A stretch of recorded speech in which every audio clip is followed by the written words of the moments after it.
জীবনে দুঃখ, দুর্দশা, হতাশা এগুলো থাকবেই।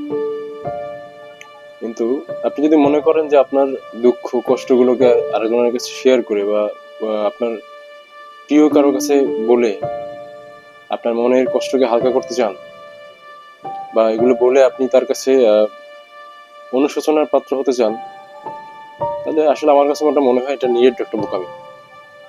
কারণ কারো কাছে নিজের দুঃখ দুর্দশার কথা মানে ওগুলো করে মানে প্রকাশ করে নিজেকে ছোট বা হ্যায় প্রতিপন্ন করার কোনো মানে নেই। আমার কাছে মনে হয় আপনি দুঃখ আছেন, হতাশায় আছেন, বিভিন্ন সমস্যা জর্জরিত আছেন, আপনাকে আপনি একা আকাশের দিকে তাকিয়ে আপনি দুঃখগুলোকে ছেড়ে দিন, উড়িয়ে দিন।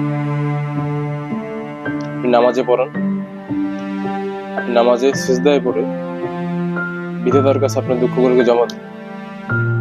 আমার কাছে মনে হয় আপনি ভালো প্রতিদিন পাবেন।